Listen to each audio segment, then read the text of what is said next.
cette victoire contre Lille, elle est très importante. Regardez, Lyon rejoint au classement au nombre de points olympiques de Marseille et surtout, mais Lille à 7 points. C'est-à-dire que Lyon est très bien parti pour jouer au minimum le tour préliminaire de la Ligue des Champions. C'est donc un jeune Danois de 20 ans qui est arrivé de Brøndby, qui a marqué aujourd'hui. Mais si on regarde les joueurs qui ont brillé dans la semaine, un à 17 ans, mais à 18 ans, Rodriguez 17 ans, Anthony 17 ans, ils ont une propension à sortir des gamins. C'est incroyable comme les attaquants sortent. Ouais, c'est ça offensif, c'est la spécialité de Lyon. Et c'est la spécialité, on a collecté 14 noms d'attaquants. Il y en a un qu'on connaît très bien et qui est en plateau à côté de moi, c'est Sidney Govou. Mais il y a du Benzema, du Lacazette pour ne citer que Fekir, Ben Arfa. C'est vrai que et notamment dans un contexte actuel économique qui est compliqué pour l'Olympique Lyonnais, le centre de formation et notamment les joueurs offensifs ont souvent sauvé la mise de ce club. C'est un peu l'histoire du club. Dès qu'il y a des problèmes financiers, on se rappelle à l'arrivée au son stade, un peu moins d'argent, il s'appuie sur le centre de formation. Même si là, honnêtement, j'étais pas prêt à voir tout ça. Parce qu'on avait décrit le centre de formation que ça marchait un peu moins bien en jeune, mais ils ont dissocié le résultat de la formation. Et aujourd'hui, on voit les joueurs qui sortent. Je sors un peu, par exemple, ces deux joueurs qui sont des joueurs différents, parce qu'il y a un énorme talent, ils auraient réussi à n'importe quelle époque.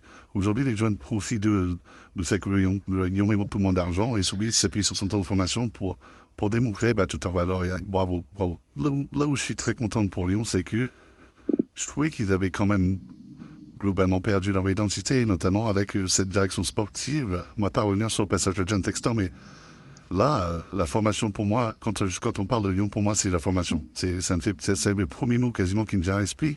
Et j'ai l'impression que d'entendre que ces jeunes reprennent un peu de pouvoir, ont du temps de jeu et que Lyon veut les remettre en vitrine, ça montre que le club est en train de revivre et est en train de retrouver ses fondamentaux. Là, un club facile comme Hendrik, bien sûr, le jeune brésilien, je trouve que ça aide quand même. Je veux dire, il ne faut pas négliger que prendre le centre de formation pour le chercher. Les aides moyennes sont beaucoup annoncées. Possible si Jaime Schuch, qui a l'aide de l'Olympiakos, on ne connaît pas très bien. Alors, il a un peu plus d'expérience. Il a 30 ans, c'est un joueur qui est international ukrainien, 65 sélections, 17 buts. Il est passé par plusieurs clubs de prestige, Benfica, Valence. Vous avez cité l'Olympiakos. Ses meilleures saisons, c'était à la Gantoise de 2017 à 2021. Il a joué 4 saisons, c'est là où il a beaucoup marqué. Et à noter que son recrutement, c'est une volonté de Paulo Fonseca d'avoir un neuf un peu pivot, pointé de sa source, avec un grand gabarit pour occuper la surface de répartition, pour jouer Cohen avec Hendrik, puisque Hendrik doit jouer, puisque c'est le deal avec le Real Madrid. Il mérite de jouer pour l'instant. Ça montre les nouvelles ambitions du club au final, parce que il y a 6 mois en arrière, moi, j'ai jamais pensé à tout ça. Finalement, ils recrutent parce qu'ils se disent, on peut croire en quelque chose de plus grand. L'Europa League, une Coupe de France, championnat, qualification pour la Ligue des Champions. Donc, il y a une nouvelle ambition, et à côté de ça, des recrues, je ne sais pas si ça m'ouvre encore. En tout cas, ça dénote de des choses. Et ils ont un actionnariat qui est fort, oui. Ils ont un actionnariat qui est fort, oui. Michel Kong, par rapport celui qui était là avant, tu as évité un putsch. Oui, associé à une direction sportive qui passe moins de temps à vouloir qu'on parle bien d'elle dans les médias et plutôt qu'à travailler.